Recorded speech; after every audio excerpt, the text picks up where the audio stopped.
So let me ask a very honest question. How can you be stuck in a relationship where you are crying every day, you're complaining, you're asking God, when am I going to get out of this?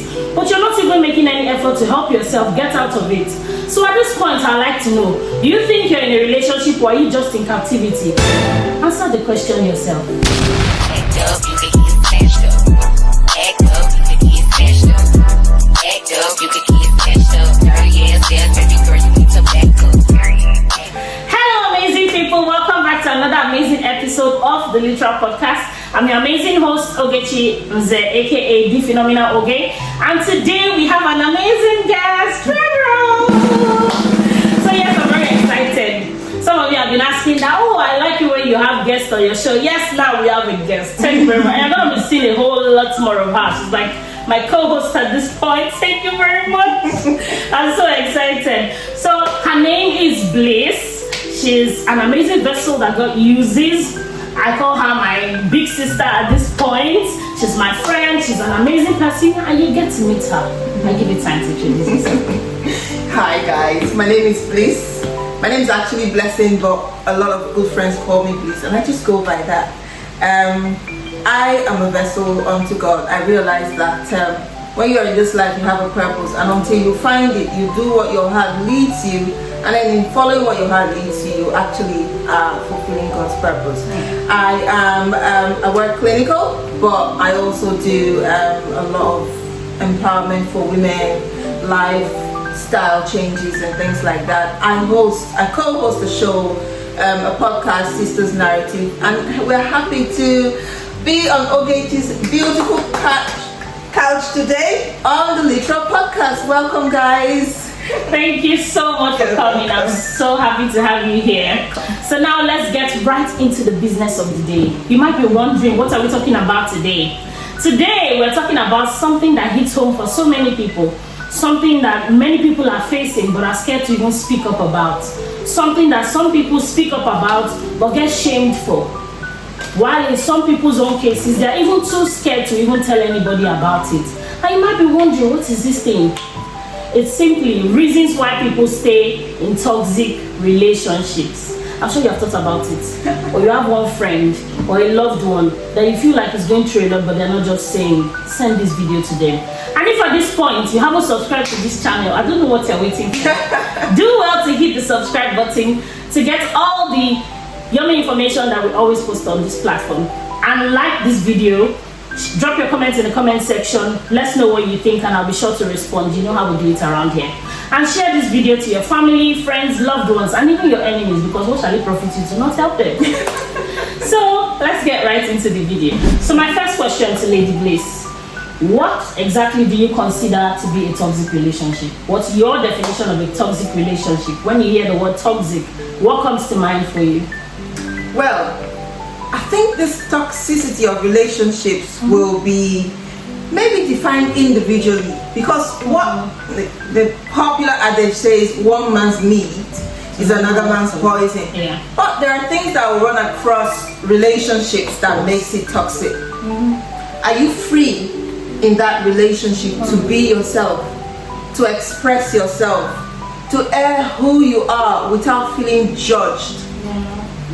So when you are interacting with someone and it feels like you have to walk on eggshells around them, you don't want to hurt their feelings, you don't know what to say or do, how to stand or sit to please them, then you might consider that you are in something that is not right. True. And then if it's not right from that point, how do you handle it? How do they treat you? Not just not being able to express yourself, but it goes beyond that. Things you say can be misconstrued as an attack on this other person's individuality.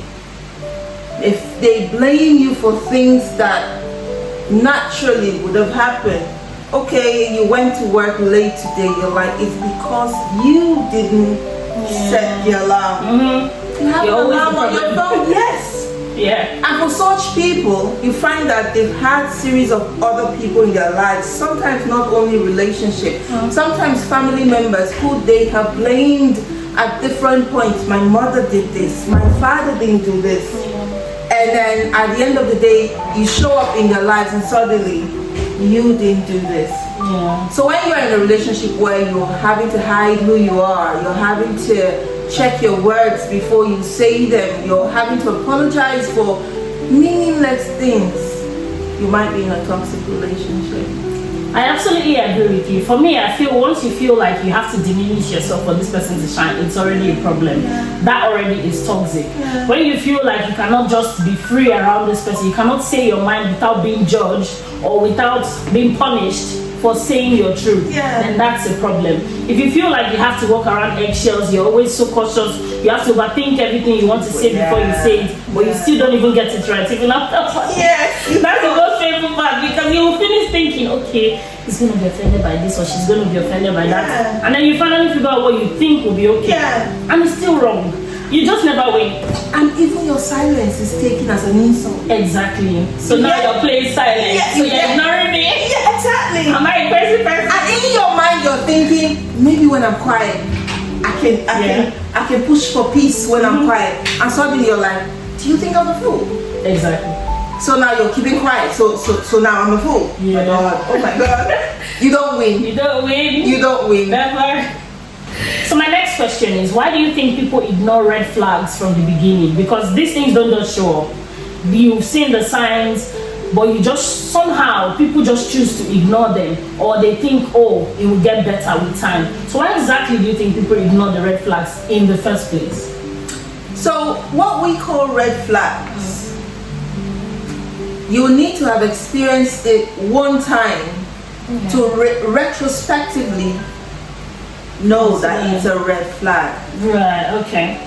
There is a lady, Ibuku Awoshika. I love her so much. Yeah, I love that. I feel like she's a big aunt. I feel like I could do it. I could have done with this woman in my life, growing up as an auntie, as a neighbor, as a boss in the office, anything just to be in her space. Yeah.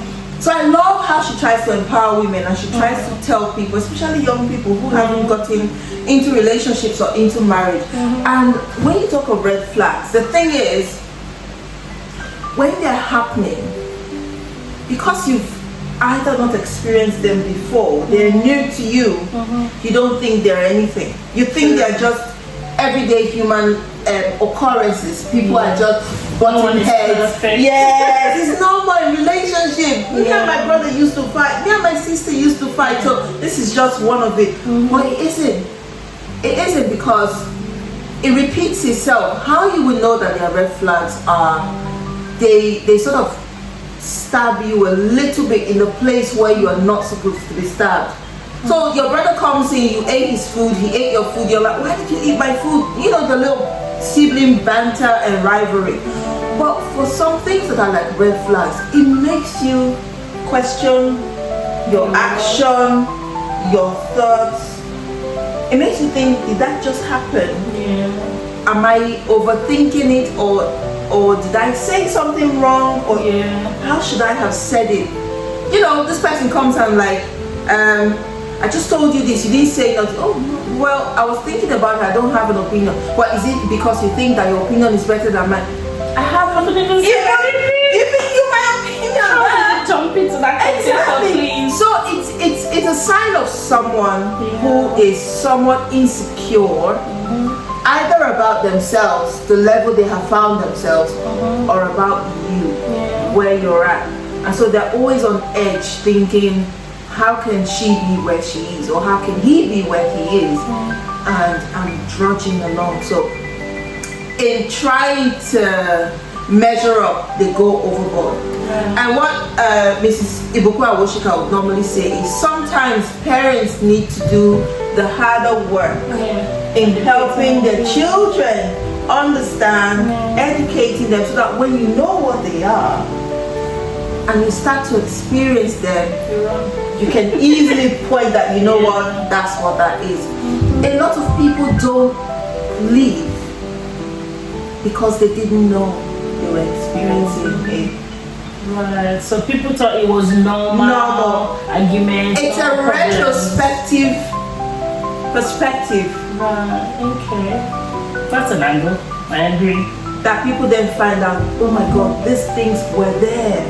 I didn't see them for what they were. I kept defending, or maybe it was the way I said it. Yeah, maybe you think you're the problem. Yeah, maybe it was something you did wrong. Yeah, I should have said it differently. And then when you come out and you're readjusting into the real world, and you're thinking, well, this is how I've always said it. This is how everybody else perceives it. How come it was perceived different?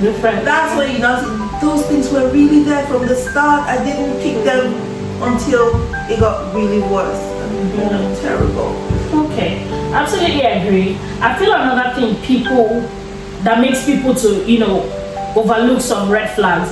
I feel like people think they make excuses for the person and feel like, oh, nobody is perfect. Yeah. That nobody is perfect has put a lot of people in trouble. It covers everything. Like, oh, that's his own imperfection. Yes. Oh, that's her own imperfection. But why does the imperfection have to be that bad? Why can't you have normal human being imperfections? Why must your own imperfection be the type that will bring so much hurt or so much pain to another person? Why is it directed actually? Exactly. At someone? Especially when they're good with everybody else but you. Yeah. And you're like, what's it with me? Yeah. Am I the problem? It makes you actually think. You start to doubt yourself. Yeah. And then that's why you see a lot of people, by the time they're out of these things, they literally have no self-worth left. Yeah. Because they start to feel like, oh, maybe they're such terrible people, or they're not worthy of love, or they're not worth loving, or they're just terrible entirely, and then people are incapable of loving them. And they start to think that they are the problem. Yeah, a lot of people who come out of a toxic relationship, one of the comments they'll tell you is that they lost themselves. I was hearing it, They lost themselves. They lost a sense of who they were. They lost a sense of how confident they used to be. And they begin to doubt even the most honest opinions that they bring to the table. Suddenly they feel like they can't really have a voice at work because a colleague might shut them down, even though the colleague wasn't going to shut them down. Because that's all the voice they start to hear. At home, is he telling you that nobody's gonna love you, or he's telling you that is stupid, that is not even the right opinion, you are dumb? Doesn't make any sense. It doesn't make any sense. That's just rubbish. And that's all you keep hearing. And then you go out thinking, and for some reason, why do we go out thinking that that's who we are, when before we met him, our parents loved us? Our parents celebrated us. Friends were in your circle. They were like who you were. Maybe you were even the life of the party in your circle. And then suddenly, at some point, what you notice is that the light goes out in your eyes. Become a shadow of yourself. Yeah, the spark is no longer there. The buoyancy is no longer there. You're just trying to seek permission to come into people's spaces. And you can't give your best because you're second guessing that best, because someone else has said that best is not good enough. Yes. I know someone who was in a toxic, marriage. She's out of it now though, but while she was in it, she had lost herself to the point that it wasn't just, to the husband now. It affected her life in general. At work, she cannot speak up for herself. She not become so timid. She's scared of everybody because she doesn't know, she's scared of confrontation, because confrontation at home leads to violence, or leads to her being put down, or he says a lot of derogatory words to her that makes her feel less of a human being. So because of that, she's very non-confrontational till date. Even after being out of the relationship for over 5 years now, she still wouldn't confront anybody. She would rather just be, she'll just be saying it. And then when you're asking her, are you okay? She's like, I'm not really comfortable with what that person said. I'm like, so why didn't you just tell them? I'm like, oh no, I don't like confrontations. I'm like, yes, I don't like confrontations too, but this is beyond not liking confrontation. You cannot even say something as simple as, oh, why did you talk to me like that? That's not right. That's not what I mean. And then you're telling somebody else in secret, and then when you're telling me, you're like, oh, please don't let them know. I don't want to be to you. It's a complete loss of self. Now, we haven't had this conversation because we haven't really had a good conversation, but I was in a toxic marriage. I was in a toxic marriage where I think this person, when I said we usually are the life and the soul of maybe your circle. People love you, people come around you, and it's for that same reason that these people come around you. You see so much about this person that people like. Yeah, they want to be part of your cycle, but the toxicity of who they are won't let them hide for so long. So I was in that kind of a marriage, and it's ended for about 9 years now. But if I tell you the impact, you unpack the impact of it over time. First, you think it's your fault. Then if you go to maybe behavioral counseling or things like that, you realize life was normal. You were normal. The situation you were in just wasn't normal. And then you go to the stage of the whole grieving stage. You go to the stage of trying to find out what part of it is your fault. I don't know if if people do that, but I had to do that. What part of it was my fault? First of all, accepting this person, was it my fault? Should I have done a bit more background check? Should I have, observed closely? But what you don't know is when people are really strategic about getting you in the corner, they go all out to make you be all comfortable and you feel like the best thing that happened at that sliced bread. They compromise so much, and it's the ideation phase where they put you at a pedestal. Love bombing is what it's called. And even though I didn't feel for that, I think he brought a sympathy card that, it always works. The sympathy card either comes from what someone has done to you, or you're a Christian, this is what you are now, you've made errors in the past. It was all sorts of things. But what people I had to encounter in my journey, which I'm still unpacking, what happens is your healing is not a one-time healing. Your healing is a process, and some days you are out bubbly, happy, I'm free, you're not a jailbird anymore. But some other days you come out thinking, how did I get myself into that and stay on for as long as I did? And then but the best thing for you is once you recognize and you have the courage to confront something that is hurting your soul, you need to seek healing, you need to seek help, you need to seek recovery, because sometimes even when you come out, more of the damage occurs after you have come out. You can't function properly in society, like you said, your colleague, she's not like that, she can't even seek a promotion. She always just want to cow down in a particular place, not be heard, not be seen, just because you don't want to. But you have to find who you used to be. And beyond that, you have to find what next for me after this. There's life after whatever it is. There's life after a divorce. There's life after an abusive relationship. I have encountered a couple of people. One very key one was she ended up taking sleeping medication. She wanted to end her life just because she overdosed. Just because she looked and she felt that she was such a brilliant human being. She couldn't tell how she allowed herself to become was the guilt word. How she allowed herself to get to the point where someone had used her to the point she lost everything she used to identify with. She lost income, she lost friends, she lost business deals. She wrote a note. Like a suicide note. She wrote a suicide note. Oh my God. But the universe wasn't done with her. Oh, thank God she did that. So while she was recovering, the family and friends had the note. So where they thought she was healing, she would come out for barbecues, she would help you babysit your child, was what she used to kill most of her intrusive thoughts. Coming because she felt like the energy of children was helping. People thought that she was okay. Once you're out of it, you're fine. But she wasn't. She was dealing with things that people couldn't understand. And because a lot of people that haven't been there don't have the diction Yeah. They don't have the right the words. They don't have the body posture to sit and listen. She was dealing with it alone. But that has been a good number of years now. She's gone on to be a wife, you know, a mother, and you would, it's like night and day with her, who she was and who she is now. That's amazing. The best part is the fact that she has found herself now and she has healed. Because what if she had actually just died? Yes, yeah. What would she tell God? Yeah.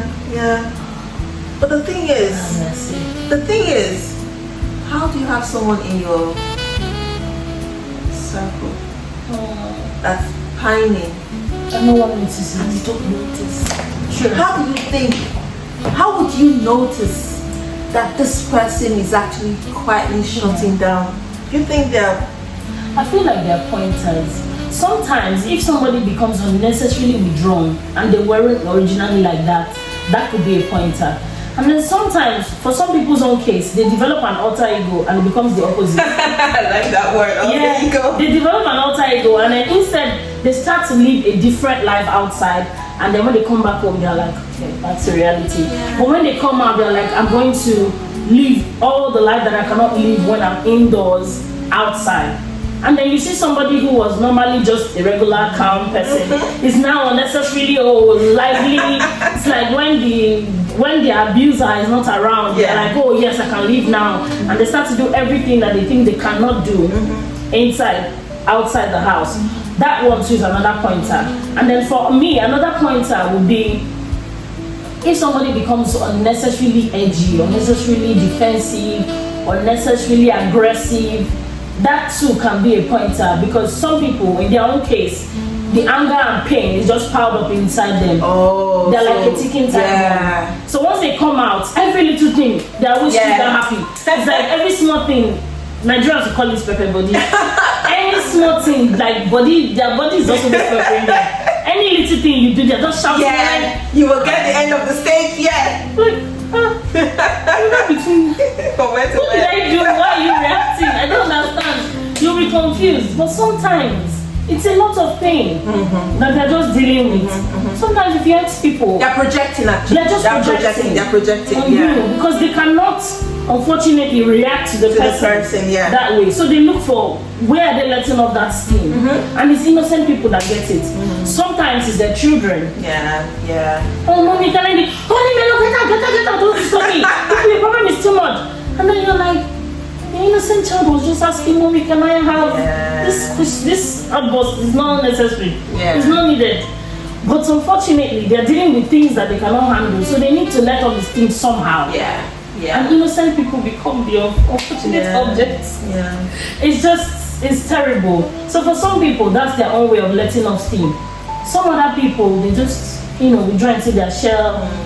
They just isolate themselves, and sometimes the abusers are actually the ones who isolate them, so that they don't get a chance to tell anybody about it. They would want to monitor your friends. Every time they have a problem with every single person that is good with you.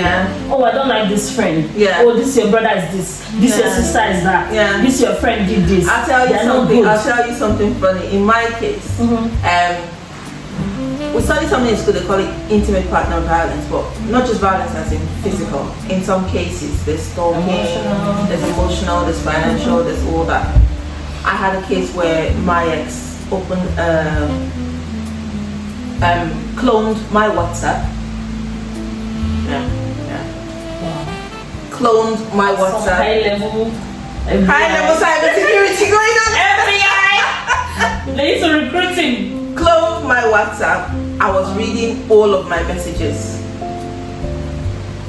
And then, for instance, say I speak to a brother of mine or a sister of mine who I normally would have supported with maybe something financial and things like that.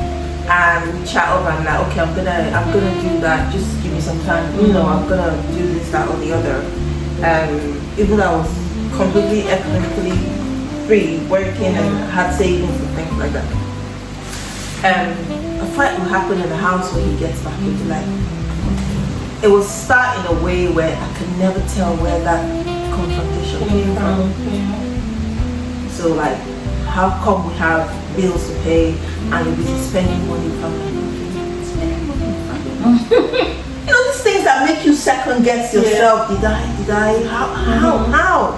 Married, You know? neglecting the family. Yeah, but my WhatsApp was cloned and my messages were being read. And so friends and people you know from back then, oh hey, hi, how have you been? It's been a while. That becomes a problem. So you're busy chatting to everybody in the world. You're thinking, chatting to everybody in the world. What is everybody? You know, got to the extent of Facebook bullying. I had to close my initial account where I had majority of my friends from when I ever first joined Facebook up until like 2015. Friends, family, colleagues from all over the world. I had to close that down because I was living with someone in the house who was bullying me on Facebook. Oh, wow. How?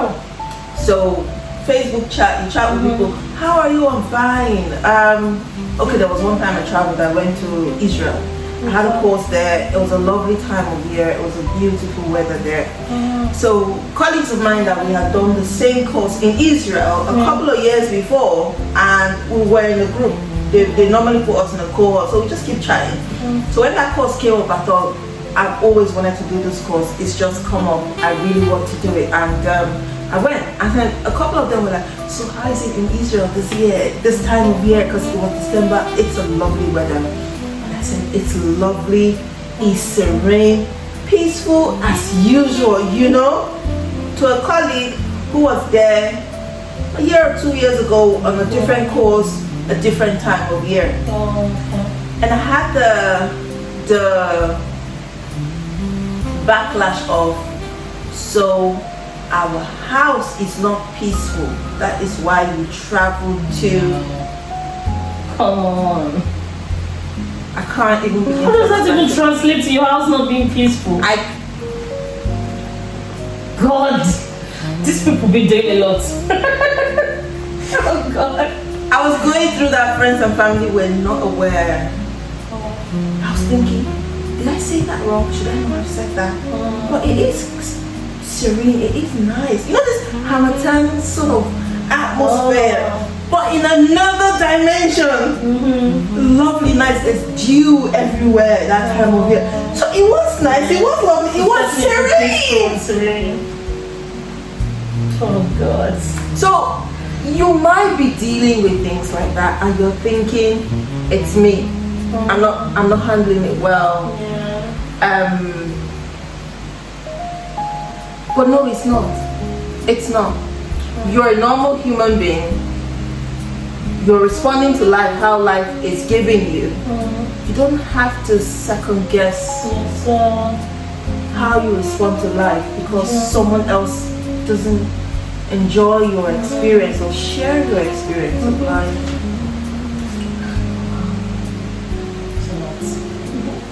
Had the FBI on me. What's more FBI? I never FBI.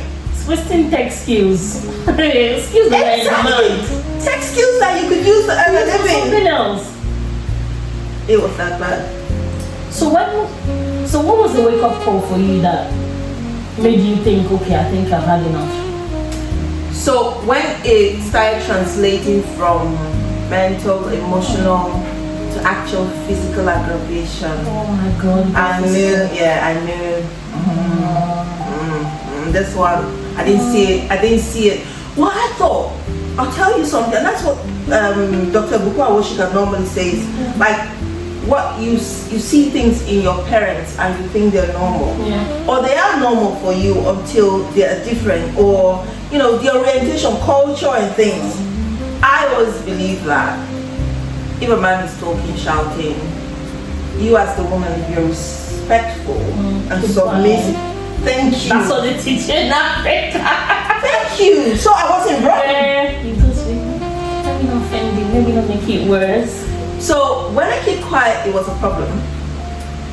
When I try to explain, it aggravated into like a full-blown war. So what did you want me to do? there was no winning. There's no winning. There is no winning. There's always no winning. There's no People winning. like that. No, there's no winning.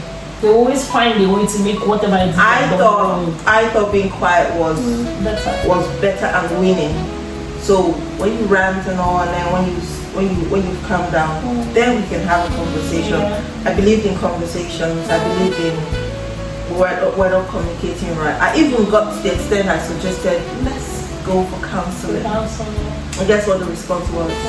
I don't want my business out in public. I think these people are family members or something. Like, they're in the same WhatsApp group. I swear they're in the same WhatsApp group. Do they have a group for toxic people and then they just come together and go? Because they always seem to say the same thing. Similar things. Oh, I don't want my business outside. How can I be telling a stranger my problems? Yes. I'm like, I said, let's do your church, your pastor, or whoever. You want this pastor to sing as a bad person, you will not agree, eh? But the worst bit was, even behind him when I felt like I was drowning, I had a newborn baby at the time. Oh, no. I was dealing with everything postnatal without the omugo phase of your mom coming to help you, the sleeplessness and things like that. I feel like I was drowning. I said, let me reach out to his pastor behind his back and say, not because I wanted to do that, but because I've made several efforts for him to take us there or somewhere, and he has refused. And I felt we're losing ourselves in this. We need someone who is not in the picture to stand ahead of us and talk to us, not to cast blames, but to help us see how we can listen, so that becomes a guide for us. I reached out to the pastor of the church he was attending before I married him, and the pastor said, you are not our member. Wait, what? He is our member. Is that the bone of contention? If he deems it okay to bring it up, we will address it. And that's why I think about yes.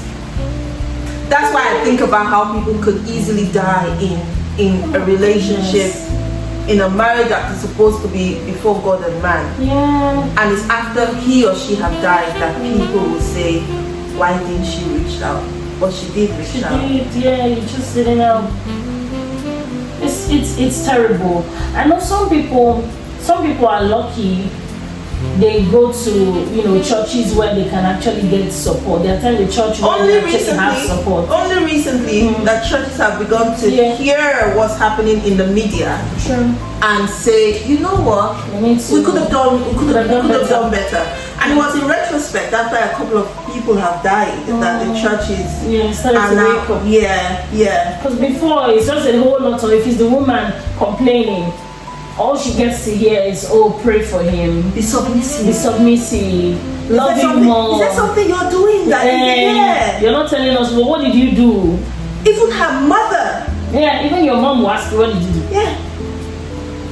Even her mother. And that's why I like the UK. They will, bit by bit, at every contact they have with you, whether in the maternity, whether in clinical, the safeguarding side of them will want to know, what are you going through? Some people take it overboard, but it is good to know where you are struggling and where you can seek support. But no, culturally we are not built to support those stories from families. We just think up my next question. It's happily ever after. No questions asked. Because my next question was going to be, do you think culture and religion in any way plays a part in keeping people in toxic relationships? It does. Because I'll tell you another main reason. Apart from whether the church is responding to you when you bring your queries or something, the way the congregation is set up is, if you're not married at a certain age, you don't have any respect. You don't command any respect. It is changing now. It's changing now, I agree. If I was saying to someone the other day, a very good friend of mine, she's widowed, and I said to her, are you thinking of settling down again? Do you think that you want to get into a relationship? She was like, I don't know, you know, we've had this number of kids, I don't know. What about you? I was like, what about me? And she's like, are you not? I said, come, me and you are different. The society frowns at me. The society frowns at you when you're divorced. They don't care what your story is. The only time they pity you is when they hear that you died out of it. Oh, why didn't she say anything? Or when you make the bold step to be alive. That's what I call it. When you make the bold step to choose life. Because you never can tell at what point that thing will escalate and your life is taken. Yeah, because the covenant of life supersedes the covenant of marriage. You need to be alive to be married, don't you? People who died didn't die on the first day that they were abused. And that's what I want people to take note of. They weren't killed the first day they were abused. They kept staying. And there is no red line, green, yellow, red, to tell you you are exceeding the mark for you to then like, oh no, it's at this point. So people miss it. So I said to her, society is kinder to you. Oh, it's not your fault you lost your husband. But for you who's divorced, it's your fault. Sure. Yeah, that's how it is. How did you not see it? Why did you even pick this person? Hello? It's never written. Yeah. Because people tend to blame you as well. They'll be like, oh, is it that you didn't pick right? Yes. Or you didn't pray enough. You didn't do this. Yes. You didn't do that. You didn't wait for your, God to give you directives. But they forget that there's some people who are in toxic relationships today that actually said that God told them that was their spouse. Exactly. There are people who are married to ministers. Yeah, pastors who are beating their wives and were being abusive. So how much worse can it get when the person who you see in service of God and supposed to understand the service of human being is the one perpetrating it? So yes, in answering your questions, culture and religion hasn't helped a lot of people. It is changing now, but they still have a long way to go. For instance, you will have people doing missions and say, we're feeding the widows. Nobody is looking at that woman who ran away for her life with her kids. There's no scheme for divorcees. No. It's just widows or widows. First of all, you made the choice to go in. Then you made the choice to leave. So live with your choice. But for this one that the husband died, she didn't choose for it to happen. Sure. Culture needs to shift. And the shift is not at the point where you are leaving. The shift is before you get in. And the shift also is while you're there. People should look out for you. In my case, I reached out to family members. But like we said, sometimes when people haven't experienced things, they have no way of knowing or helping. They couldn't help. The advice was, it's okay. Yes, that was it. It's okay. They didn't see a bigger picture of what's unfolding. And if you're a woman today, you have a daughter, you have a sister, you have a church member, you have a colleague at work, one of the questions you should ask with all the stories she tells you, what is unfolding here? Because sometimes the person telling the story, because they haven't been through the end of it, they see it as just the minute by minute event. They don't actually know that something is unfolding here that they really need to sit down and decide, I need to check this. I need to find a solution to this. I need to resolve this. And I need to find answers. True, I absolutely agree with you. I feel like where culture and religion comes to play, from a Christian point of view now, I'm unapologetically Christian, so apologies to those who are non-Christians, but I feel like every religion should have their way of their own opinion about how their marriages should be. So from a Christian standpoint, in church, for example, they will tell you, oh yes, God hates divorce. Yes, God doesn't like divorce, but there are stands that are acceptable for you to actually divorce your partner. If there's threat to life, and what's the second one? If there's infidelity, on those two grounds, you are allowed to divorce.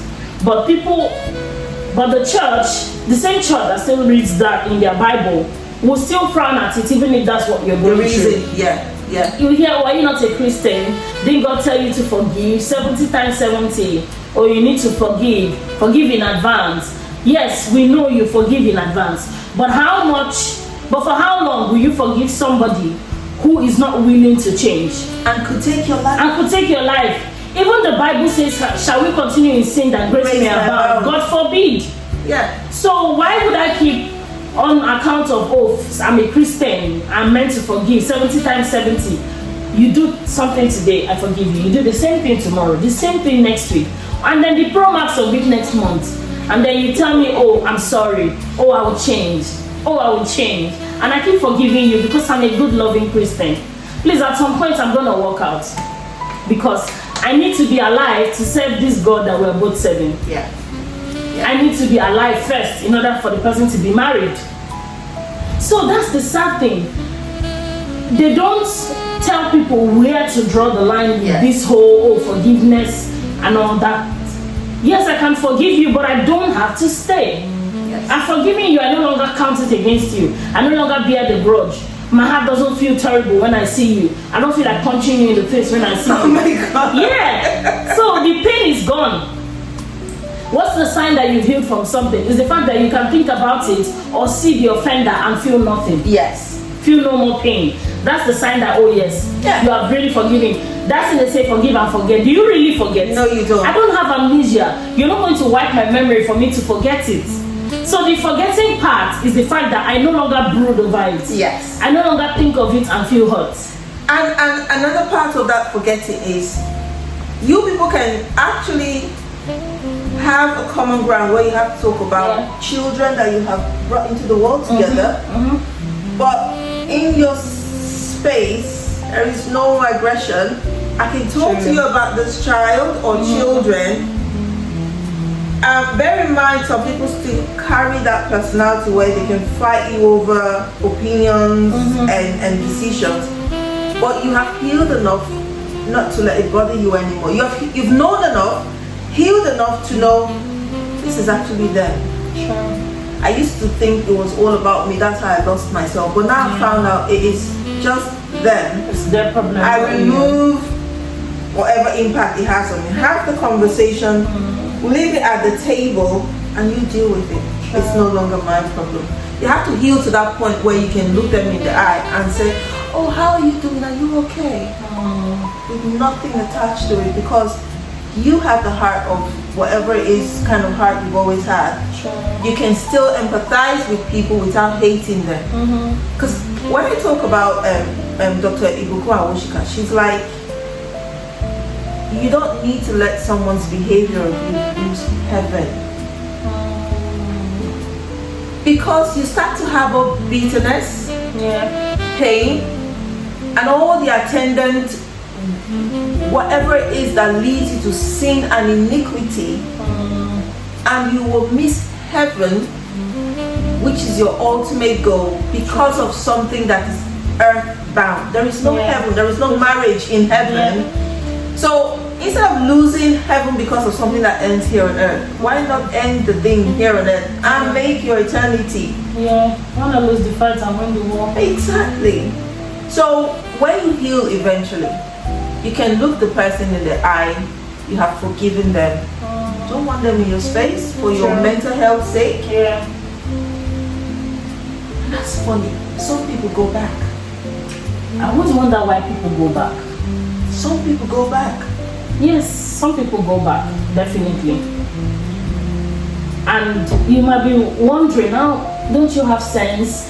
Oh, didn't you see what happened before? What makes you think they've changed? The truth is that this person is going to convince you that they have changed this time.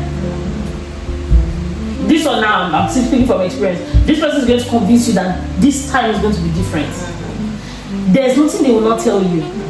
They will convince you and brainwash you into thinking that, oh, they are suddenly a brand new person. And they will keep it up for a while though. Yeah. Keep it up for a while. They'll keep it up for a while, so you'll be convinced. You will think, oh, okay, and I'll just give it a trial, and then you start and you feel like, oh wow, I think we're back to the jolly days. Yeah. The honeymoon phase The of honeymoon life. phase is of back love. again. And then once you get comfortable, they start to strike again, and you're like, Yeah, the viper, you know, you're like, are we going back here? start spitting the venom and things. Yeah, Exactly. Yeah. And then the truth is that when you go back, unless, of course, there are exceptions. There are some people who have genuinely changed this time around, but more often than not, they haven't. And unfortunately, sometimes when you go back, you get to see the pro marks of what you saw before. Yeah, reloaded. You think you had seen Shege. This time around, the Shege Banza is going to be worse. It is genuinely going to be worse. Because this time around, they're going to come with different tactics now. Because you've learned you've learned the previous styles. You're used to the former things. Yeah. You see these new ones, like you said the beautiful ones are not yet born. This one, the evil ones, they are not even born. Because the new level you're going to be seeing now is going to be higher than the former one. Yeah. Because now you have accepted to come back. And leaving the second time will be more difficult. Yes. Because people have hands off from your matter at that point. They're like, well, we've advised you. They've given up on you already. Yeah. So you yourself, even shame will not allow you, because they're like, we told you so. And you don't want to hear that, I told you so. Yeah. So you'll be like, okay, somehow I'm already back. Okay, let's just struggle to work it out. It must work. But on the side of the person who goes back, why do you think they went back? Apart from him doing all the convincing, she went through it, or he went through it. Because abuse can come from either party. It could be either male or female. So, what do you think was walking through their minds that gave them the urge to go back? For me, I feel like number one, the major reason most times is the savior complex. You feel like, oh, you can change them. You feel like, okay, yes, they've changed. Or they said they'll start to gaslight you. They start emotional blackmail. Oh, I can't live without you. Or if anything happens to me, and people will hold you responsible. Or it will be that, oh, if you leave me, I will die. I don't want my blood to be on your neck. You hear stupid things like that. But And you start to believe it. does it almost also have to do with the person who's going back, their emotional side, because they have become really familiar With they their abuser. prefer the familiar to the unknown. To the unknown, yeah. So they're like, I've come out, I don't think I can handle what is out there. Yeah, fear of the unknown is another thing. So this is what I know. They'll tell you the devil you know is better than the angel you don't know. Yeah, can I just comment? Maybe The devil is a devil and the angel is an maybe angel. this time I will not respond as I used to. Yeah, if you do I will be differently. quiet. I will, we'll engage in fun family games. We will maybe go for counseling. But They come with a spark of hope this time. yes. Sure. So if you're out there and you're at the verge where myself and OK have just got to, where you have left something that is hurting your soul, it's changing who you are. You look in the mirror, you don't know the person staring back at you. Can't even recognize that person. You used to be alive, you used to have dreams, you used to, be ambitious, you used to go after things, and life just seemed to unfold before you because you had this zest for life where you go after things until you get them, you don't stop. And then a couple of years down the line, you're this person that is dull, drab, no excitement. People have left you behind because they text you, you don't respond. They call you, you're looking at the phone thinking, I don't have anything to say. I can't pick this call. What do I say? And life just seemed to move on. You're at that verge and you're trying to go back. I would say step back a little bit from that decision. Get yourself indoors, whatever it is, or go outdoors. It's bright and springy out now. The sun is out, and ask yourself, if I calibrate my life today and I have 10 years more and I mirror 10 years or a couple of years back, how different Yeah. will the next 10 years be for me? How different do I want it to be from where I am now? And if you start to dream about that, you start to see happy memories and things, and you know that you can't find it where you're just about to return, then don't go. Face the pain. It's like an addict, the pain of withdrawal. It's terrible. There are a lot of syndromes or symptoms when you're withdrawing from something your body have been addicted to, used to. Face the pain of withdrawal today because of the beautiful life that is possible for you tomorrow. Thank you. That's amazing. So what about people who say, oh, I'm staying because of my children? What do you have to say to them? Because there's so many people who they feel like, oh, kids are already involved. I don't want my kids to be seen as children from a broken home. I don't want my kids to think, oh, I left them. Or what do you have to say to people like that? Two things. For me, one of them happened, but two things. I can't leave because of my kids. Are you happy to die? And now leave the kids behind. And leave the kids behind? Sure.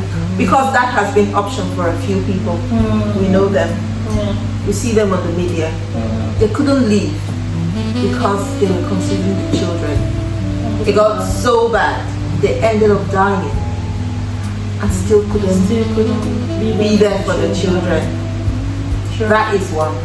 You can take that imagination as far as you want to take it, but it is a valid reason not to stay. Right. The second is, if you're staying for the children and you're seeing the children witness the abuse, witness the aggravation, witness the bashing, the battering, the screaming, you are causing your children to lose a personality of themselves that they should be developing in their childhood. They're losing their happiness, their joy. They're taking in fear and anxiety and pain, not knowing what is mommy going to do to daddy today? Sure. What is daddy going to do to mommy today?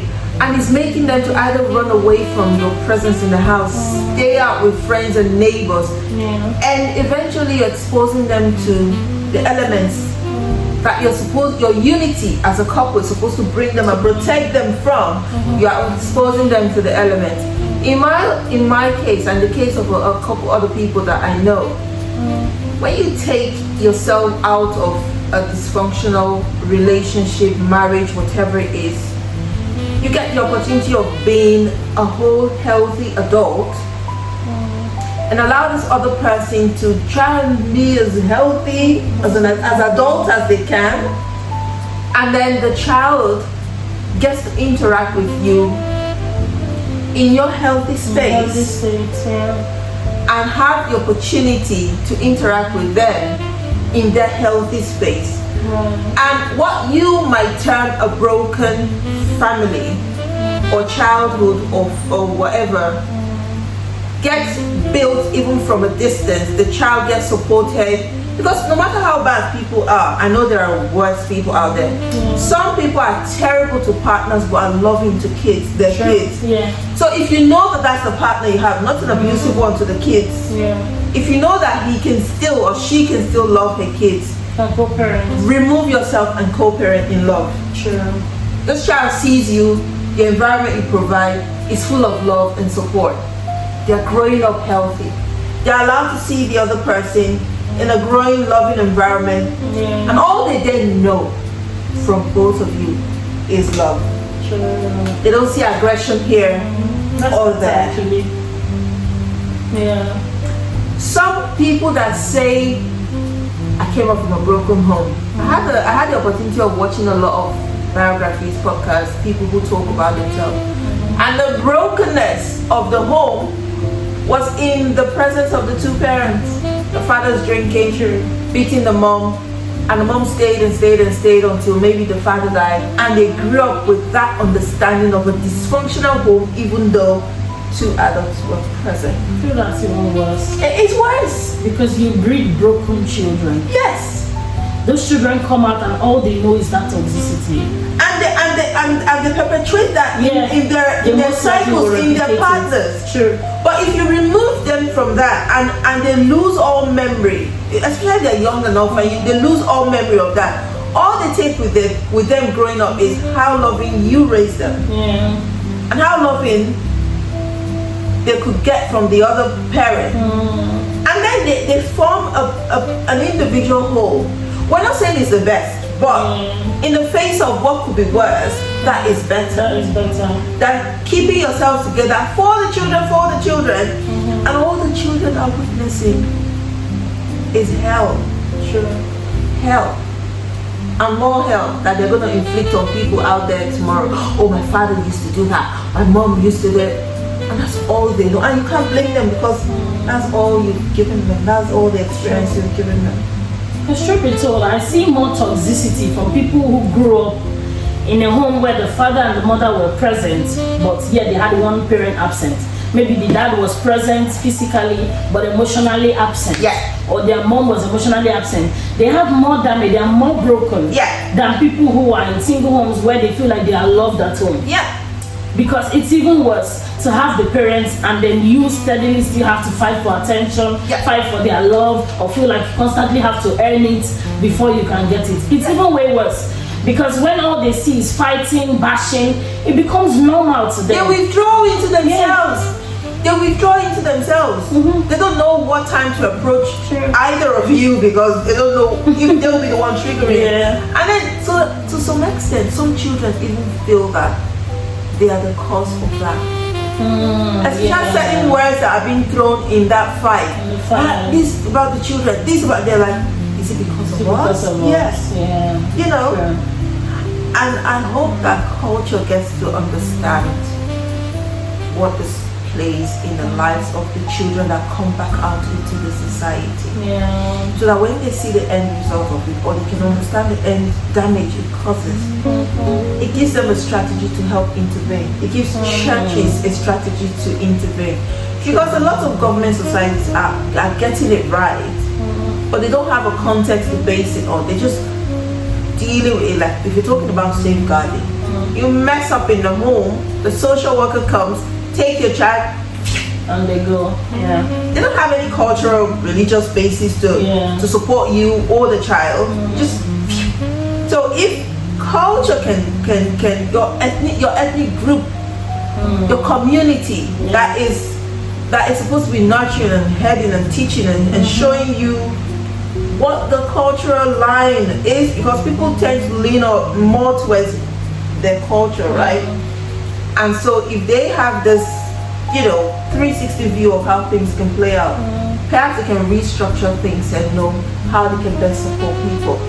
If churches, Christianity, religion, whatever religion it is, can see the 360 view of this, they can come back down on the drawing board and say, you know what, we can have an arm, a department in church, in the mosque, and this, that can go into cases like this and support, because then they have a foundation. It's a religious foundation.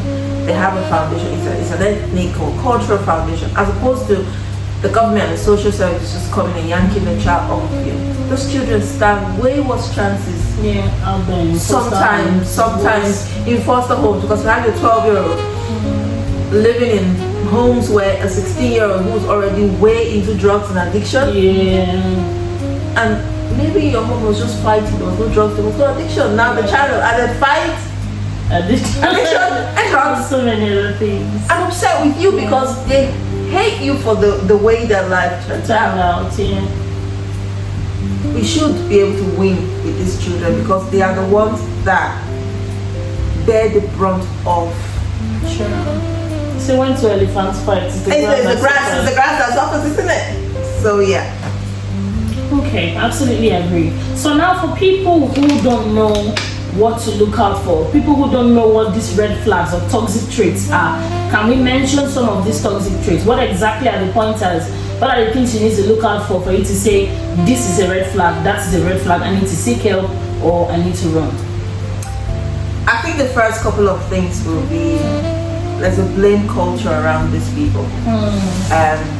So it's because you didn't say it this way. It's because of what you said. That's why I did. I have the popular one that for some years was ringing in my ears. Actions bring reactions, bring reactions. But at the end of the day, my actions and your reactions, they don't even have. They didn't even have. They were not even on the same Wi-Fi connection. Yeah.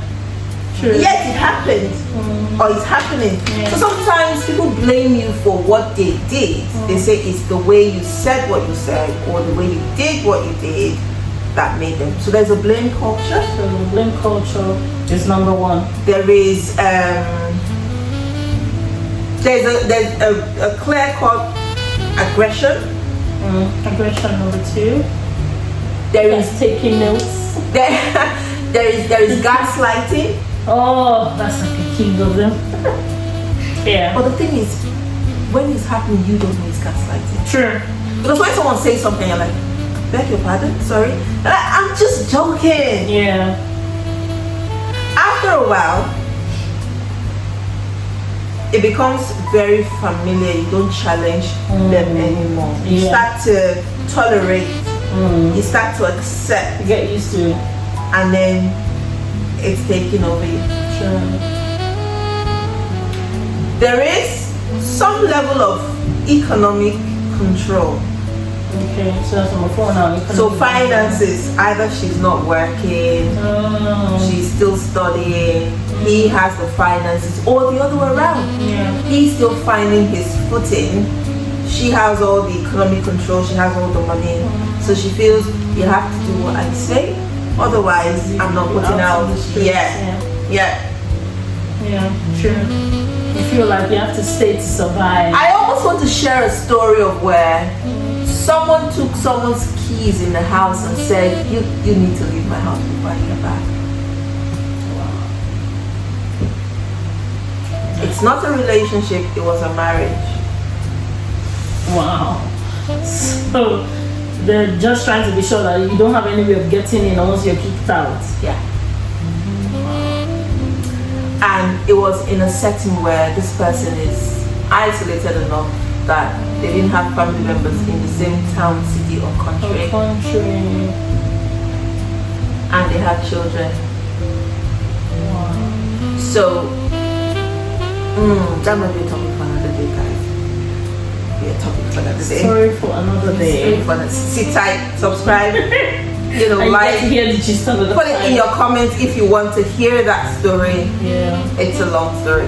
But anyway, they would isolate you from friends and family. Isolation. The girl says to the guy, your friend doesn't like you. Why do they speak to you like that? Yeah. Why do you let them speak to you like that? And he comes thinking, yeah, that's true. Why did I let him speak to me like that? And he invites them out and she says, let's not go. And then she's isolating him from his friends. Yeah. Or he's isolating her from her friends. You know.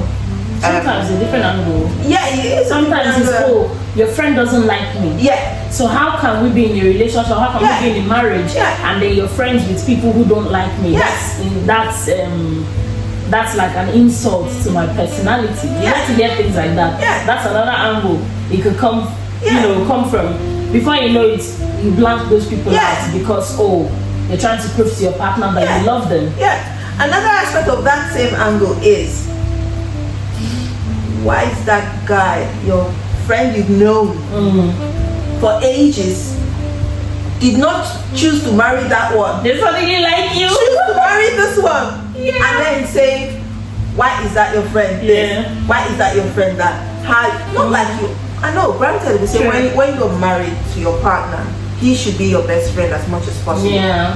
But it doesn't negate the people you grew up with, or the people you are colleagues with, Yeah. or you're in business with, that have supported your growth.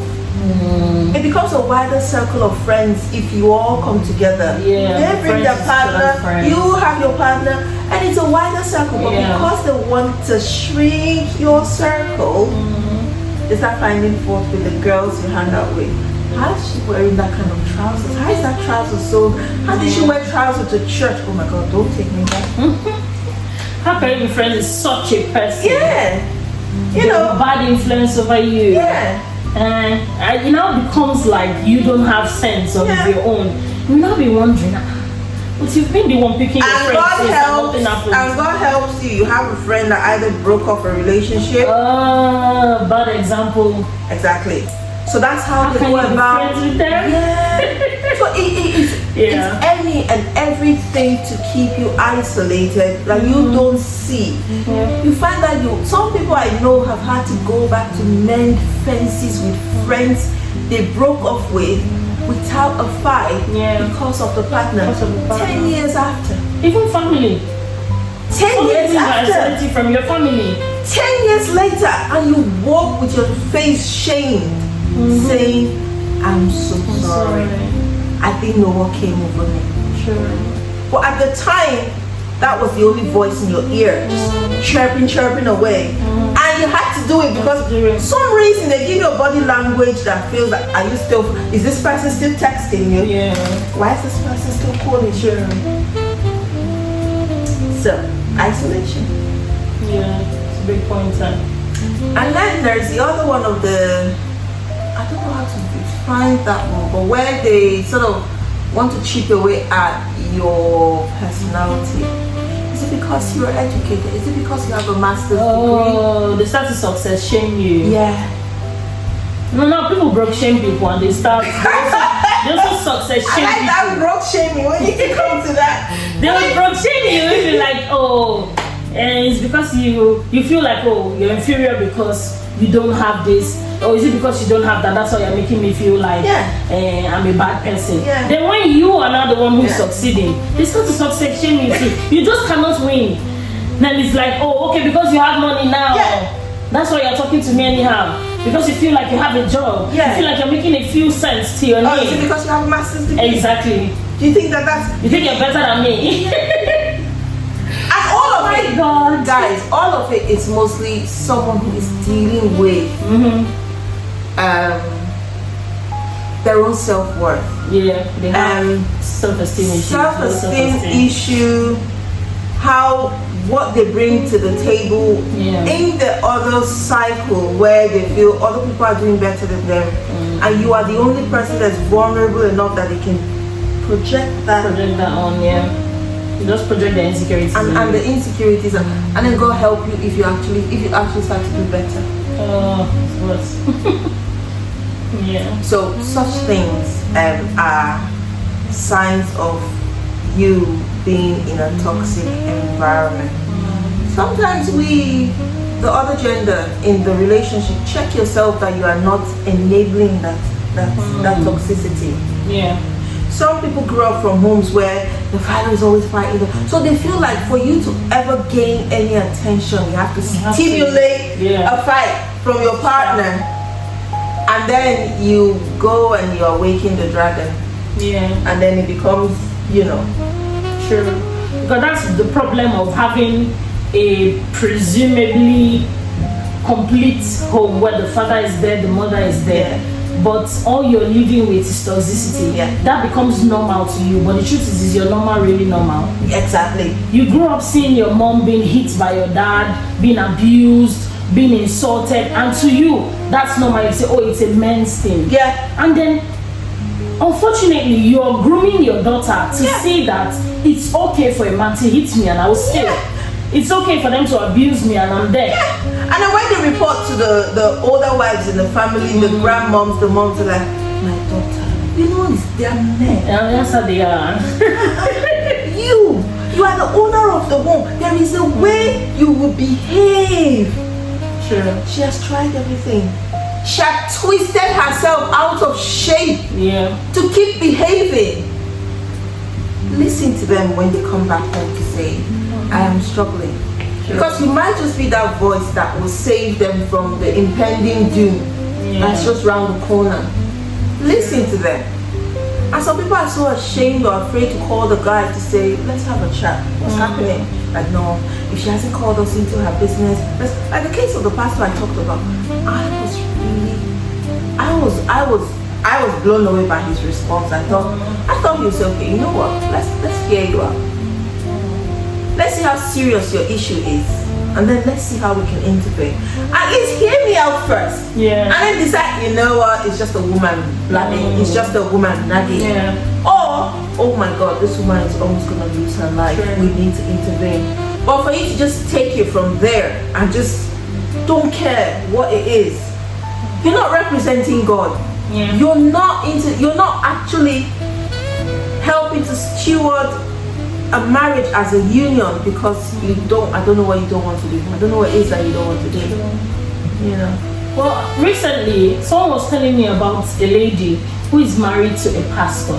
So both the pastor and the lady, they used to be friends with the person who was, they used to be like in the same environment, same school with the person, with the couple they were telling me about now. So for this couple, the guy is a pastor, but the lady wasn't a pastor, but she's married to a pastor now. She's like pastor's wife and all that. But they recently just had to go and rescue her from her husband's house. Oh my God. This pastor full on turns her into a proper punching bag, like proper punches, kicks. Oh my He doesn't beat her like, there's a difference between, it was just a slap, and full on deformation beating. Like he's fighting his fellow man. Yes, like he's fighting his fellow man. And she has been in that pain for 5 years. They've been married for 5 years. And it's been terrible for 5 years. Now she has a job. Initially she didn't have a job.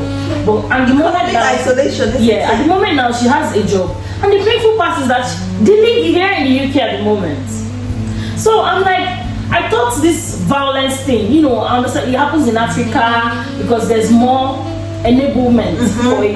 You say, you have more people telling you endure, or be a good wife. Or he's a man. He's a man. You're disrespecting him. Exactly. Yeah, that's what you get for disrespecting a man. What did you say that made him beat you? I've said something. You said control your mouth. That's what it will be. But here, that there's zero tolerance for that. I don't know why anybody would be living like that for that long without speaking up. Because she left Africa. Africa didn't leave her. Africa didn't leave her. She left the cultural terrain. The culture didn't leave her. It's a mindset problem. Yeah, like in my case, I was telling you, my mom is very calm. God bless her. She's so calm. Plus, thank God, I never heard my dad shout. They never had that. So I grew up in a home where a woman is quite calm and submissive, and I took that on thinking, if I'm calm and submissive, this will heal, this will pass. It's just teasing phase of us being in a relationship or marriage, it will pass. So sometimes to leave the environment and what it has instilled in you hasn't left you. True. So that's one. Two, people are so averse to, God, I can't be the one to call the police on my partner. I grew up in a place where we don't involve police in marriage. So that's the problem with this lady. It is, because you're either waiting for family to solve it, family to talk to him, or for him to get some sense, or for the word of God that he hears in church to transform him. No, people don't get transformed unless they submit themselves for transformation, And so she'll keep carrying it unless she gets help. That's terrible. Because this lady now, in her own case, she's the guy's dependent. So she feels, what will happen to her if she goes to report this guy and it affects his job, or it affects his, sponsorship or whatever. She feels that way to impact them. So that's the thing that he tells her. Yeah. So she believes it that she's nothing without him. But if he tells her that, whatever impacts her will impact him. Yeah. If she gets to the stage where she has to bring it up, and whoever the authority is comes into the picture, he's worse off. Yeah, he's worse off because he's the perpetrator. Yeah. And he can lose whatever it is that he is dangling over her, as keeping her there. I would say to such a person, get friends and family, whoever together, who can talk to him, make him see the error in his ways, make him see the potential of what he is doing to you in this country. Don't get people from Africa to ring him on WhatsApp. No. Get people that know him in church here. Get people that know him in the society here. Let them know what the extent of what you're going through, and let them know how it's getting to the stage you can't keep taking it. You're married to this person after you became an adult. All of your years as a child, growing up, your teenage, he's making you lose yourself, your dream. He's almost incarcerating you like you are a prisoner because of what he's doing to you at the end of the day. And then if we're not careful sometimes, you'll hear people say, oh, she traveled abroad and she became wild, she kicked her husband, they repatriated the husband, they did that.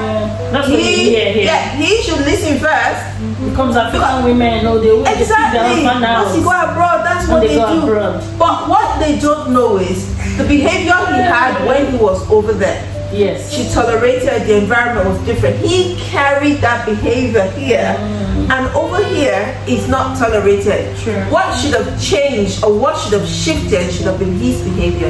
If he had left it back there, that woman would not have been that person that they're describing today. But no, he carried it with them. And she only then started to learn the environment, the language, and responding the way that environment or language responds. Because it's not acceptable, it won't be acceptable here. Yeah, true. Sorry to cut you short. So I wanted to say that the average woman wants to have it all. She wants to be comfortable, financially stable. She wants to have a husband, have children, have a family. Which isn't a bad thing. Which isn't bad. It isn't a bad thing. It's all our aspirations in life, isn't it? So the average woman wants a balanced life. So for her to choose that, okay, let me choose money, for example, because some people will say, oh, it's because you went abroad, you feel like, oh, you have the opportunity to stand alone, or you feel like you're not making money, you have your own money now, that's why you're leaving your husband. But I feel like if that man was a good man, no sensible, good woman now wants to be a single mother, or will consider kicking her husband out instead of living a good and happy family. Yeah, because she doesn't want to raise children alone. Yeah. The bills aren't playing. They're not smiling. The bills aren't playing. The bills be billing. Yeah. She doesn't want that struggle. Mm-hmm. But when she considers the alternative, her life, her mental health, her comfort, then for her it becomes survival. Sure. It becomes survival. She's escaping to survive. And whatever survival will bring for her at the time, she'll take it. True, because I feel like if the husband was such a good man, I don't think any sensible good woman would want to, call the police on the husband and get him kicked out. We will pray, we will wage war against everything that is taking that good home. True. But not when the person that you're with.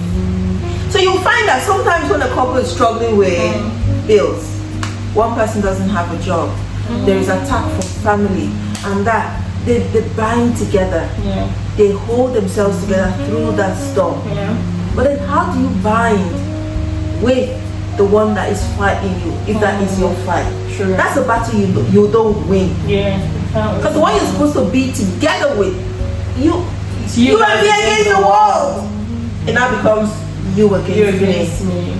Sure. So it weakens all what we're supposed to achieve individually. Because it becomes a problem when the weapon fashioned against you that you're praying against is no longer outside, it lives with you. So you're living with the weapon is fashioning against you on a daily basis. So you would have no other choice than to go into survival mode. And before you know it, you're battle ready all the time. And one day, definitely, every human being has an elastic limit. Everybody has a breaking point even after the elastic limit is stretched. So you will get to a point where you feel like, I've got to choose myself. Yeah. I'm the most important person in my story. I think I need to live for me to live.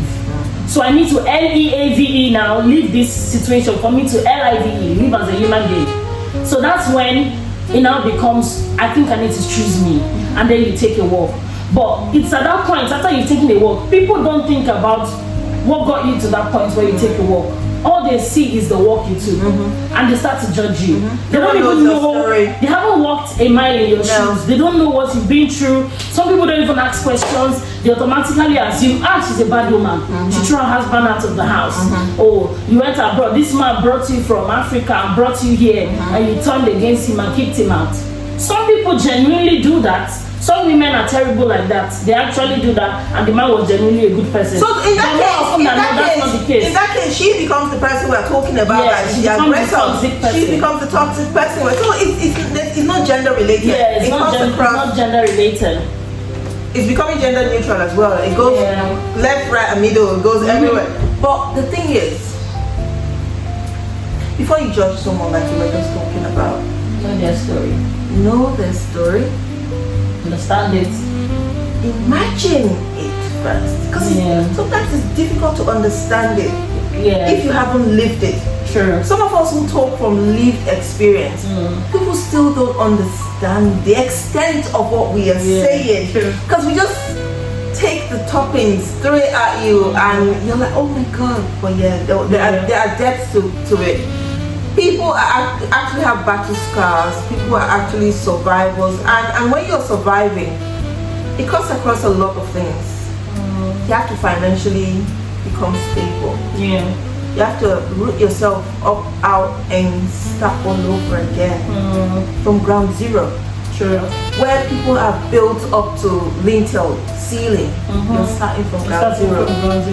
It sets you back 5, 10 years of your career, life, Yeah. self-esteem. Especially for people who paused their life because of their Pause your life because of what that Words. individual gave to you, threw at you. Yeah. Some people don't have the boldness Leave. to step into another relationship 5, True. 10 years after what they've been through. They're still scared. The fear of, apart from even the fear of reenacting that or going into that, because some survey or studies have shown that people who've been through that, you're almost likely to choose another person like that without knowing. So sometimes you give yourself time and work through your emotions, work through what you've been through, ensure that you have healed so that you don't go into anything that remotely resembles where you're coming from. But that's familiar now. It is. And it feels like you even have a scent that they just smell the air. When all the bad people those people just come. Okay, let me not go there. It's true. It's like, why do all the toxic people seem to find you? Why you will not be like, why are you so unlucky in love? Yeah. It's not, you're not unlucky. It's just pattern. It's just a pattern it is a that you haven't dealt with. And sometimes as well, you find some girls saying, he's just like my dad. Yeah. So it's like a daddy thing. Yeah. For those who that is There's there. some daddy issues. Yeah. But for the people who I'm talking about, apart from being so scared about getting into a relationship, sometimes you're then rebuilding from nothing. And you're focused on either rebuilding with kids in the picture, which makes it slower. A career or a change of career. And then when you're doing that, you have no headspace for emotional relationships for a while, for a long time. time. You have too much on your plate. I won't blame them, because who would want to bring someone into an emotional space that is not healed up properly? So sometimes, some other people, sometimes the perpetrators, as soon as you're out, next week, 2 weeks time, they got some other supply, they got another supply. And then you that have been, I don't want to use the word damage, but you that have been in that situation, you're not intentionally trying to heal, trying to build and rebuild, so that eventually whoever is gonna graze your platform, your life, your existence again, is not gonna deal with the projections from what that person is. Yeah. So you don't bleed on them when it even hurts you. Yeah. Because it makes you paranoid. Yeah. Because the next person you're going to be with, you're going to second guess everything. If you're not careful, For instance, every little move is a problem. You're like, you're beginning to be like, you want to do what this other guy has done. So you catch them before they even try it. For instance, I have this amazing friend. I think he'll listen to this. He'll listen to this. And we're having a conversation one day, and he said something. I said something, and he was like, no, wait. And then he said something, and then I said, you have just said exact same thing I said. But why is it that when I was saying it, you're like, no, wait. What are you trying? So I went off on a tangent, and I was like, I can't talk to you right now. I came off the phone and thinking, oh, this girl. But it actually genuinely sounded so familiar, where someone feels their expression is the right expression, yours is wrong. And we've actually just said the same thing. Sure. And then maybe this person is not that kind of person, and he's just like, what just happened? And then I have to go through the schooling of, no, you said what I said. Why is, because now you have to be intentional. Okay, I said it. Because then you are not sure, is this a start of something? Yeah. And I'm ignoring it, or and then I'm thinking, now what am I thinking in my head? This person is not making me think that I'm too much. So I'm like, nah, in my head I'm thinking, I have to educate people that come in my life how to treat me, because there was a point in my life I allowed someone to do what they walked over the stage, just mess things up. So if you are coming, I'm not fighting you, but I'm gonna set it straight from the start, the things I can accept. Because you get to the stage you're almost people pleasing. I get to the stage where I'm trying not to say things to offend you, because of normally not meant to be an offensive person, offending person, but I've come from something where someone to even air that you read as offensive, so you're trying not to be in that position. So I normally wouldn't go outright to offend you, but then I have to take it a step further by teaching you how to treat me. And I feel like, you know what, if you can't accept what I want in my world at this moment, there's no point. You might be a good person, but I still need you to work on that level so that I know you're not gonna, exceed those boundaries. So I have to show you how to treat it. And we find that with people who are normal, sane, they're like, I'm sorry, I actually didn't see it that way. Meanwhile, the toxic people are like, what do you mean? It's always what do you mean? They're not trying to help you scatter your brain a little, and your neurons are firing, thinking, what do you mean? And then you're all over the place. That's very true. I'm sorry guys, but this is literal. We're talking real. We're not anchoring on this is what the Bible says, because it gives you a scope, it gives you a guide. God gave you a mind. Act with your mind. Adam and Eve, use your mind. Don't come back and tell me the woman you gave me. Don't gaslight God. Don't gaslight God. But it's true. I don't want to gaslight you. Try to gaslight God.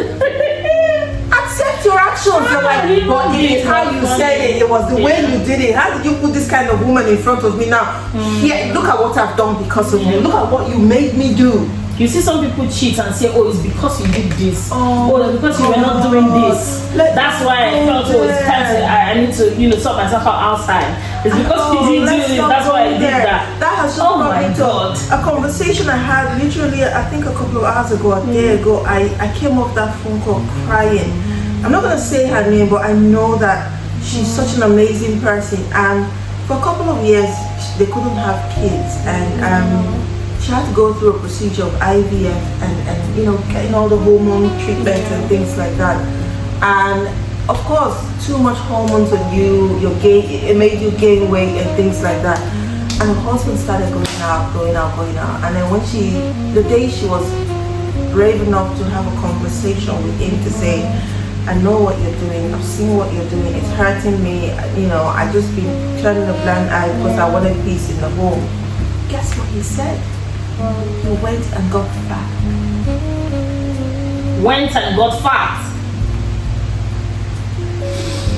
Okay, breathe. Okay, breathe. Breathe. Okay, breathe. Don't punch nobody in the face. You're still be testing me. What do you mean? Yeah. I was like, really? Hold up. Wow. And she went and her body was taking all those hormones to give you both a child, and suddenly you went and got fat. That's why I went out.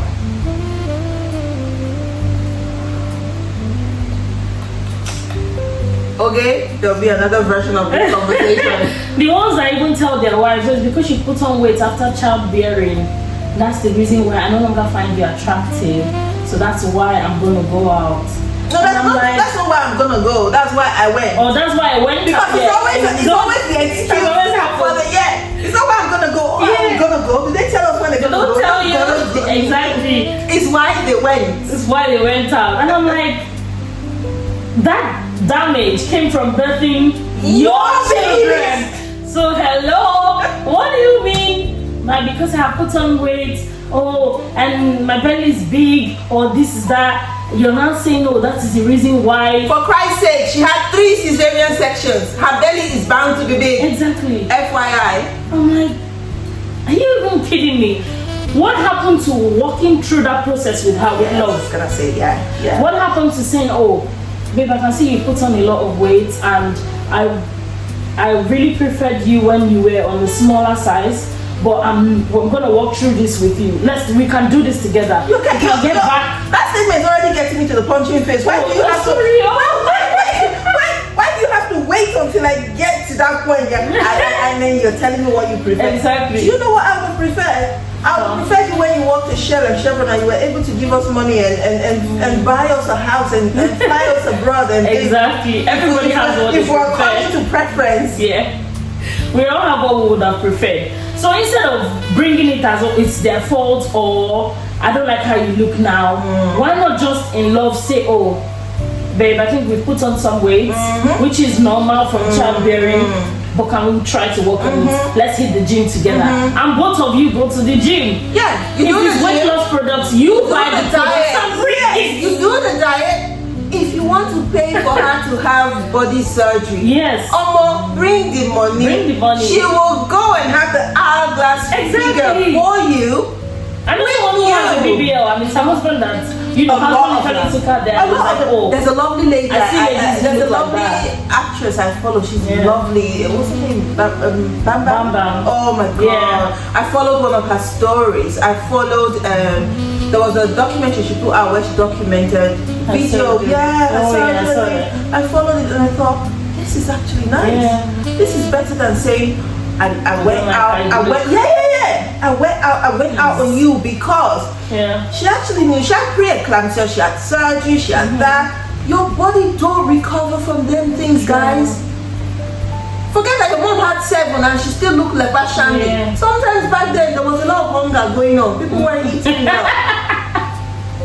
And then, you know, from running after all your 7 kids, you will do it's more than a gym. It's more than Yeah, a gym it's more for than you. a gym. But now we're living in a relaxed environment. Yeah. Some people will prefer you to drive when you can walk 10 minutes for a It's podcast. just me now. I catch myself. I'm very lazy at walking. Thank you very much. I rather drive everywhere than walk. I will take you walking. But the thing is, do these things in love. Yeah. Have these conversations with fun. True. You know, oh, we're going out, we're hitting the gym, we're taking a walk, we're going to the shopping place, let's walk. Yeah. You know, this, that, involve the kids. Although your eye was already ready for head out. Her weight didn't do you any justice. You were ready to go out. Yeah. And that's part of another dysfunction in homes that seem loving, but the guy is lovingly just escaping. Yeah. It's And an the funny excuse. part is that the person who is blaming you for putting on weight, sometimes he has put on weight too. Exactly. His tummy is now big. His face is rounded. Exactly. His hair is gone backwards. You've gone bald. Yeah. I'm like, you're shaming me for putting on weight. You're telling me I'm fat. And your features are But not what the happened to same. your hairline? Your features are not what the same. You're drooping. What happened to your tummy? And you're telling me I put on. You not say, oh, And you're you're a snoring man. as well. Exactly. You not tell me, oh no, I'm a man. And so what? I'm a woman, I'm a dog. woman, please. It's normal. I'm the one who gets pregnant. You have no business looking pregnant. Exactly. Oh You yeah. carry baby. Yeah, sorry. It's okay for me to have a belly. You don't get to have belly. Because if you want to walk that route now, let's go scatter everything. Since everybody wants to be bad. Was it Christy Bature that said that I had CS? What Yeah. about you? What What's your about- reason for your tummy? What's your reason? I love her as well. Yeah, I like Christy Bature. She's so funny. But it's true though. We Yeah. need to look these things in the eye. We need to address this topic. So excuse. We need to give our boys Yeah. a template for treating our girls. We need to give our girls a template for accepting the treatment they accept. And it goes both ways, guys. I can't keep saying it and saying it the second way, but everything we're saying here, it flips, it goes both ways. Today is the man, tomorrow is the woman, today is the boy, tomorrow is the girl. But we need to get a template for how people treat people. I was listening to a podcast and a preaching, I think it was Christy Baturi, and I came back to myself and I said, it's true. You go to the office, your colleague who don't care about your color of skin or whatever it is, says things to you, your boss says things to you, you bite your lip, you keep quiet, you nod, you smile, you come home. As soon as you hit the door, you start frowning and shouting at the children, the wife, blaming them for everything. That bad behavior you couldn't express at work because you felt you had something to lose. Why don't you also think, I might have been losing these people that I love, that love me? Some people think they have chased you to the extent they have won your love. We can relax now and talk to you.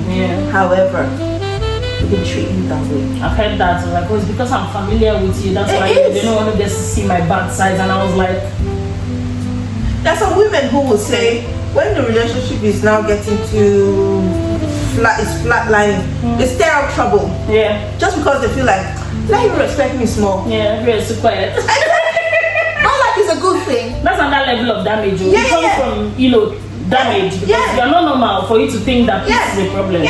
You'll be like, this relationship is too quiet. Let's do something. Let's kick up some dust. Oh my God, let's not extend to where all sorts of humans. That's good. But what is key is what starts to hurt your soul. It starts to chirp at you. It starts to make you feel a little bit less of yourself. Then you know nobody was meant to live in a prison, in a cage, in a cocoon by themselves. No one was meant to live in a terrible environment. You don't thrive. Cancers fester on things like that. People who have pain that they can't resolve is seething. They're seething in pain and bitterness. It starts to eat away at your soul, and your body is what will respond to the damage that is happening in your soul. You don't have to stay. You need to seek advice. So what advice do you have for people out there going through this violence? What will you tell them? If you had just something to tell them, advice to give them, what would that be? You can never tell people more than you are, the extent to which you are willing to go yourself. Some people may sit in their house and say, why are you the one cooking? On the video call, you're talking to your friend. Why are you the one cooking? Why was she in my house? My husband does this and that. Meanwhile, maybe not. Maybe not. Maybe not. But because I have lived it, some people had it worse than me because I have lived it. And I had to take courage to do certain things. And I've been on the end of what my courage gave me. I can tell you, first of all, you want to stay alive. We're not categorically saying this person is going to kill you, but then we don't know. We don't know. Now, staying alive is not just for your human flesh, the air in your lungs. It's also your emotional life, your mental life. Your soul needs to thrive. Your spirit needs to live for the essence for which it was created. And if any relationship is sucking the life out of you in any form, it isn't worth it. Search your soul. Find out the things that your soul feels it can still deal with, or it can't keep dealing with. There's a lot of repository, there's a lot of knowledge out there online now. Seek the right knowledge. There's counseling, there is behavioral, there's cognitive behavioral therapy, there is talking therapy. Talking therapy. You can also leave a comment here. People who have been through what you're going through, sometimes just standing out of yourself and hearing the story, it puts a perspective to things in your children. Oh my God. Send us an email, chat to us. If we have a piece of advice for you, we can stand as signposts to the right service here in the UK that you can go to. But don't live in isolation. Don't further hurt your soul by accepting what your soul is fighting against. Yeah. Don't die of a broken heart. And don't stay in a relationship that may cause your untimely end. That's very keen. And then lastly, I would say speak up. If something is wrong, or you're not even sure something is wrong, speak up. Forget that whole, oh, don't bring third party into your relationship. People have died just from believing that, oh, because I don't want to bring third party, that's the reason why you stayed there and until it consumed you. So if you feel like something is wrong, it's not for every single thing now that you just go ratting out, to people. Pick somebody, find somebody you can trust. If you can't even trust anybody in your circle, you can't trust your family, look for an approved counselor and speak to. But speak to somebody. If you're not sure about the voices in your head, speak to somebody. Yeah. Let another person, a neutral person, now confirm that, okay, you're not crazy. These things are actually a problem. Yeah. And then now help you work on it. Because sometimes, because of familiarity, no matter whatever it is you're saying, even if it's right, your abuser is not gonna listen to it. So they need a neutral person to tell them that, come on, you've been doing wrong by this person all through, before they can even see it. Yeah. Because sometimes it takes an authority that they respect to call them to order. So if you're now in a relationship with somebody who has no authority that they respect, that's a big problem. My sister, take your slippers, dust it, put it under your armpits, run like dog is chasing you. Run. That's not just a red flag, that's a billboard. It's a big red banner, billboard. So please run. So speak to somebody, find somebody you can trust, talk to them, speak up. Don't stay there and die in silence. And don't stay there thinking, oh, I'm going to stay for my children. What if you never live to see those children grow? Yeah. What if you give those children a bad perspective and you end up raising children who see abuse as normal and become perpetrators themselves? In society, yeah. Yes. So you're not helping them by staying. You're leaving to actually live a better quality of life might be what is actually going to help them. So speak to somebody today, choose wisely, and also pray about it. There's nothing God cannot do. Talk to God about it. If you have a heavy heart, speak to God about it. Sometimes praying would, give you a better perspective. Sometimes the Holy Spirit might just drop something in your in your mind, in your heart, and then it just becomes your wake-up call. Yeah. Some people up and leave without anybody advising them. It was just the Holy Spirit who told them, my daughter, I think it's time you moved on. So that could be what you need. Yeah. Don't undermine prayer. I will stretch on prayer. Yeah. I will stretch on prayer. Sometimes you're going through so much and for weeks on end, you're so discouraged you can't even pray. Sure. Sometimes even in your place of prayer, your perspective of God is the perspective of someone who don't love you, Who doesn't love you, who don't treat you right, because that's the perspective of a physical person. We're representing God in our daily lives, we don't know. So it translates into your relationship with God. You might even have had a previously loving relationship with God, and that starts to affect it. Take your time, retrace your step, quiet your mind, go back to God. So thank you so much for watching. I hope you learned something from this video, and I hope that this video becomes the wake-up call that you need to make the right decision that might just change the latter part of your life. If you're going through things, please speak up. Don't forget, speak up until you find help. Speak to the right people. Don't be silent. Don't die in silence. Because what would you tell God on the other side is the reason why you came home earlier than expected. Exactly. And our email address may be on the screen for you. If you just need a one-on-one, we can have a conversation Put with it up you. on the screen. Thanks, guys. Don't forget to like this video, drop your comments on the comment section, share this video to your family, friends, and loved ones. Until we see you same time next week on the Literal Podcast, we remain your amazing host, Ogechi, and Please, Ivy. see you same time next week. Bye. Bye, guys.